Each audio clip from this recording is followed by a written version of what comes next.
मित्रांनो, जर तुम्ही अजूनपर्यंत आपल्या चॅनल सबस्क्राईब नाही केलंय तर इथे क्लिक करून आपला चॅनल सबस्क्राईब करा आणि या नोटिफिकेशन बेलला पण क्लिक करायला विसरू नका, ज्यामुळे माझी येणाऱ्या प्रत्येक व्हिडिओची नोटिफिकेशन तुम्हाला मिळेल.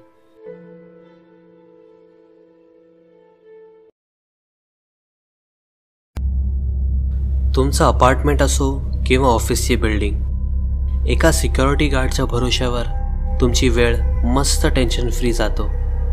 पण कधी विचार केला की जर सिक्युरिटी गार्डलाच सिक्युरिटीची गरज लागली तर, किंवा सिक्युरिटी गार्ड पण काहीच करू शकला नाही तर? एक अशीच विचित्र घटना घडली शिवानी ट्रेडिंग हाऊस बिल्डिंगमध्ये. या बिल्डिंगच्या खालच्या 2 मजल्यावर ऑफिसेस होते आणि वर 6व्या माळ्यावर ऑफिस होता आणि मध्ये 3rd, 4th, 5th फ्लोअर नेहमी रिकामे असायचे. चुकून पण कधी तिथे ऑफिस उघडलं तर महिन्याभरापेक्षा जास्त चालले नाही. आता तर ही वेळ आली की लिफ्ट फक्त 2ऱ्या आणि 6व्या फ्लोअरवरच थांबायची. 3rd, 4th आणि 5th फ्लोअरच्या समोर एक मोठा ताळा लावलेला.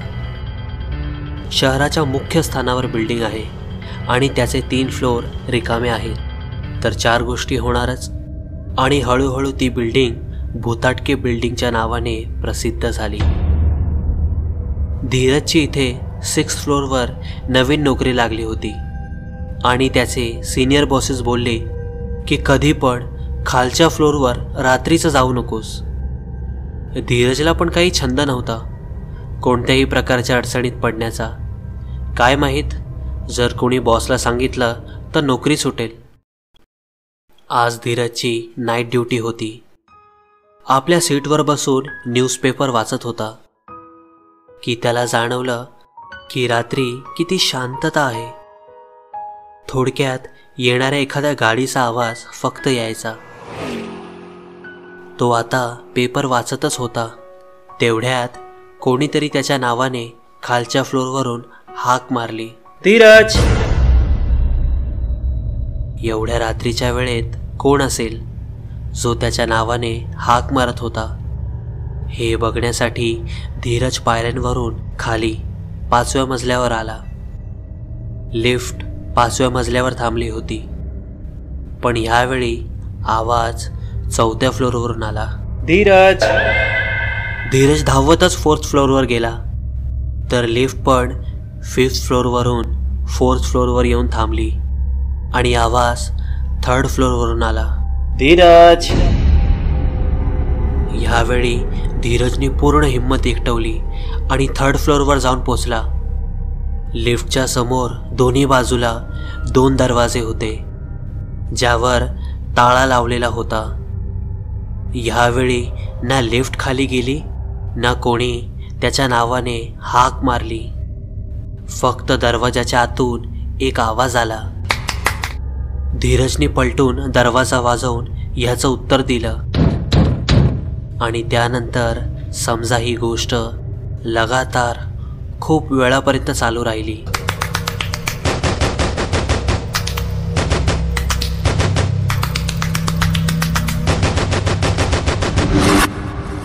जेव्हा या गोष्टी सहनशक्तीच्या बाहेर गेले आणि धीरजला समजायला लागलं की काहीतरी गडबड नक्कीच आहे, नाहीतर बंद दरवाजातून असा आवाज कसा येईल.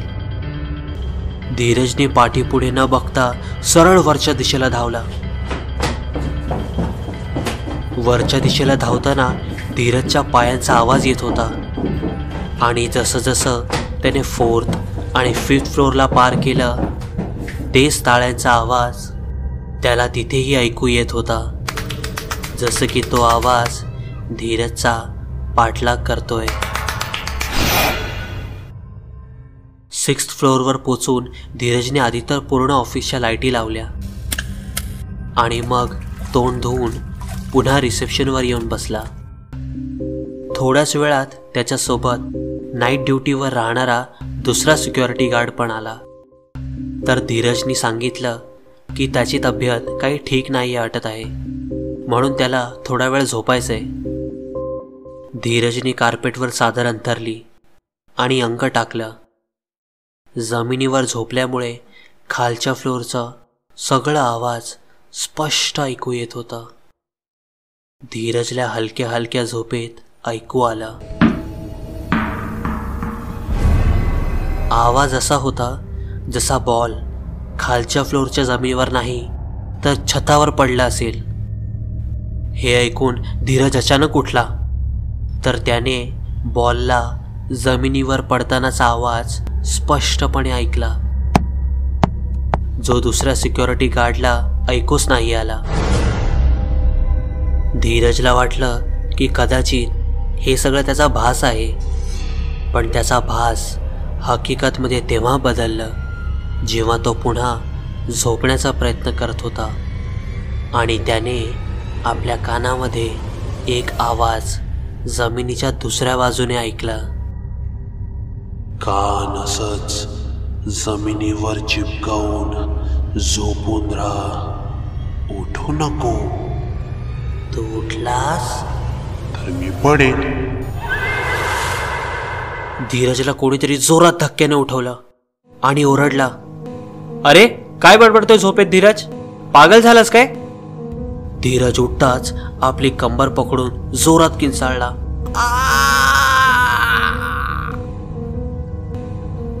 त्याला अशा वेदना होत होत्या जसा तो कुठून तरी पडला आहे आणि त्याला दुखापत झाली आहे.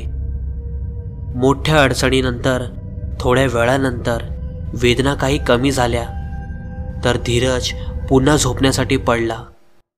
बाजू बदलताना जसंही कान जमिनीला स्पर्श झाला तर आवाज ऐकू आलं, पुन्हा कान काढू नको.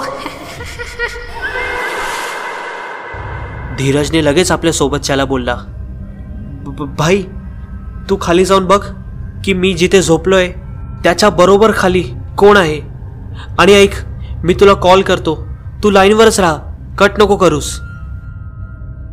धीरजचा साथीदार खाली गेला आणि फोनवर बोलला, मी खाली आहे, की होलमधून आत पाहतोय, पण इथे एवढा अंधार आहे की काही दिसतच नाही आहे. आणि तेवढ्यातच धीरजने एक आवाज आपल्या फोनवर ऐकला. त्याच्या किंचाळण्याचा आवाज आल्यानंतर लगेच कॉल कट झालं.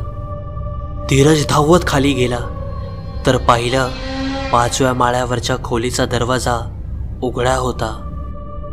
खोली पूर्णपणे रिकामी होती आणि आतमध्ये एक बत्ती जाळत होती. धीरजने हिंमत एकवली आणि आतमध्ये शिरून पूर्ण घराला नीट पाहिलं. त्याला कुठेही त्याचा मित्र दिसला नाही. जेव्हा तो खोलीतून बाहेर निघत होता तेव्हा त्याची नजर खोलीच्या छतावर गेली आणि ते दृश्य पाहून पहिल्यांदा धीरज आतपर्यंत घाबरला होता. छतावर एका माणसाचा हात आणि पायाचे ठसे होते. धीरजने हडबडीत दरवाजा बंद करण्याचा प्रयत्न केला, पण त्याचा हा प्रयत्न वाया गेला, कारण तो दरवाजाला बाहेरून खेचत होता. अगदी त्याच वेळेला एक न दिसणारी ताकद त्याच दरवाजाला आतल्या बाजूने खेचत होती. धीरजने खूप वेळ त्या दरवाजाला बंद करण्याचा प्रयत्न केला आणि जेव्हा कंटाळला तेव्हा त्याच्या डोक्यात एक आयडिया आली. त्याने लगेच दरवाजावरून आपलं जोर सोडून दिलं आणि असं करताच आतमधून कोणाच्या तरी पडल्याचा आवाज आला. धीरजने लगेच दरवाजाला बंद केला आणि कडी लावलीच होती की आतून कोणाच्या तरी दरवाजा ठोकण्याचा आवाज तो ऐकू शकत होता. इथे जो कोणी पण होता तो धीरजला दिसत तर नव्हता, पण त्याच्या उपस्थितीला धीरजने नक्कीच जाणवलं होतं.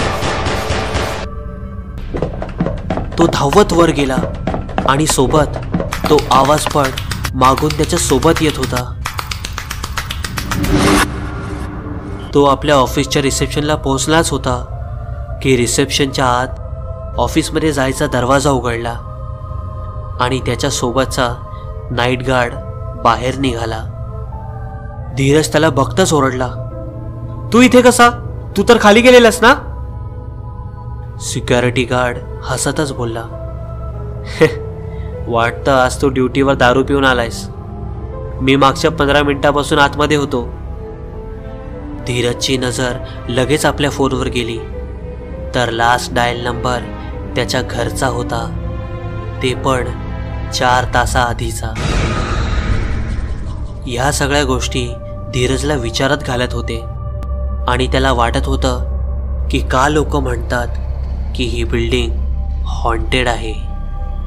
कंटाळून धीरजने तेच केलं जे लोक नेहमी फ्रस्ट्रेशनमध्ये करतात. असं तर सिगरेट पिणं आरोग्यासाठी हानिकारक आहे, पण धीरजला याची लत लागली होती. पायऱ्यांवर जाऊन त्याने सिगरेट तोंडात धरलीच होती की अंधारात कोणीतरी त्याची सिगरेट पेटवली. मोबाईलच्या प्रकाशात त्याने बघण्याचा प्रयत्न केला, पण काहीच दिसलं नाही. फक्त शिड्यांवरून कोणाच्या तरी खाली धावल्याचा आवाज आला. धीरजला जायचं तर होतं, पण त्याच्यात हिंमत नव्हती. त्याने आपली सिगरेट लगेच विझवली आणि रिसेप्शनमध्ये जाऊन बोलला, तू एकदा जमिनीवर झोपून बघ, तुला काही आवाज ऐकू येतोय का? त्याच्या मित्राने तसंच केलं जसं धीरजने सांगितलं, पण त्याला कोणताही आवाज ऐकू येत नव्हता. हे ऐकून धीरजच्या जीवात जीव आला की कदाचित हा सगळा त्याचा भास आहे आणि तो पुन्हा जमिनीवर झोपला. जमिनीवर कान लावताच दुसऱ्या बाजूने आवाज आला, खूप मेहनतीने पुन्हा वर चढलोय, आता परत कान काढलास तर. हे ऐकताच धीरज हडबडत उठला आणि आपल्या सोबत काम करणाऱ्या सुनीलला हाक मारली, सुनील सुनील. सुनील धावत धावत आला आणि धीरजला विचारलं, काय झालं, का किंचाळतोयस? पण हैराणीची गोष्ट हे होती की धीरजला ना स्वतःचा आवाज ना सुनील काय बोलतोय हे ऐकू येतच नव्हतं. त्याने आपल्या कानावर जोर जोरात मारलं तरी पण त्याला काहीच ऐकू आलं नाही, जसं की तो आपल्या कानाने बहिरा झालाय. तो पागलसारखा किंचाळत राहिला पण आपला आवाज काही ऐकू शकला नाही. कंटाळून तो तिथून पळाला आणि सीडीवरून जसं जसं तो प्रत्येक माळा पार करत होता तेथील खोल्यांचे दरवाजे आपोआप उघडत होते. ते दरवाजे ज्यावर ताळा लावलेला. आणि जसं तो 3ऱ्या मजल्यावर पोचला त्याचे डोळेच अडकले, कारण 3ऱ्या मजल्यावर प्लास्टिकचा एक बॉल शिड्यांवर टप्पा खात धीरज जवळ येत होता. धीरज पलटला आणि तो वरच्या दिशेने धावू लागला आणि तो बॉल त्याच्या मागे मागे येत होता. जसा धीरज 6व्या फ्लोअरवर पोचला त्याने एकदा वळून पाहिलं तर तो प्लास्टिकचा बॉल खूप जोरात त्याच्या जवळ आला आणि त्याच्या पायाला आदळला. आधीपासून घाबरलेला धीरज या टक्करमुळे हडबडून पडला आणि त्याचे कान पुन्हा एकदा जमिनीवर लागले. ह्यावेळी त्याने आवाज ऐकला, ह्यावेळी जर कान काढलास तर तू पण आमच्या सोबत खेळशील. धीरजने आपले कान यावेळी तिथेच लावून ठेवलेले आणि सुनीलच्या बोलण्यावर पण त्याने आपले कान नाही काढले. आणि असं पण त्याला सुनीलचं कोणतंच बोलणं ऐकू येत नव्हतं. तो फक्त रडत बोलत होता, जर मी कान उचलला तर मी संपून जाईन. मी खूप मोठी चूक केली इथे जॉब जॉईन करून. लोकांनी सांगितलं होतं की 3ऱ्या 4थ्या 5व्या फ्लोअरवर कधी जाऊ नकोस. आणि मी गेलो. रात्रीची सकाळ झाली, पण धीरज तिथेच आडवा पडून होता. हळूहळू ऑफिसमध्ये लोकांचं येणं सुरू झालं, पण धीरजचा हा वेडेपणा पाहून सगळे आश्चर्यात होते. धीरजने तिथेच पडलेल्या अवस्थेत त्याच्यासोबत घडलेली सगळी घटना ऑफिसच्या लोकांना सांगितली, पण तो उठायला तयारच नव्हता.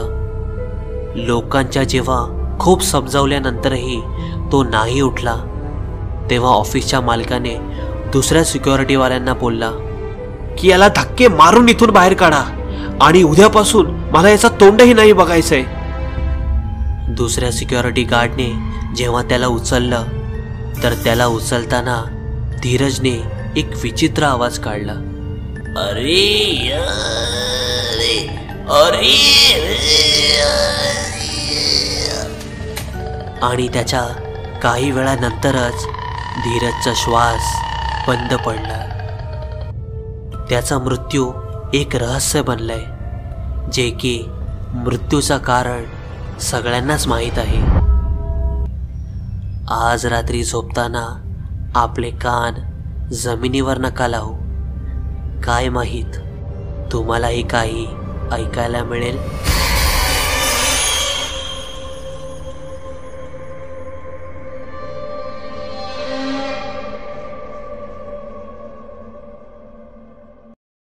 मित्रांनो, तुम्ही मला काजळ राजच्या फेसबुक पेजवर फॉलो करू शकता, जिथे तुम्ही मला पर्सनली पण मेसेज करू शकता. तुम्ही तुमचे विचार मला कमेंटच्या माध्यमातून सुचवू शकता. आणि तुम्हाला जर हा व्हिडिओ आवडला असेल तर लाईक आणि जास्तीत जास्त शेअर करा. मी लवकरच तुम्हाला पुढच्या व्हिडिओमध्ये भेटेन. तोपर्यंत काळजी घ्या.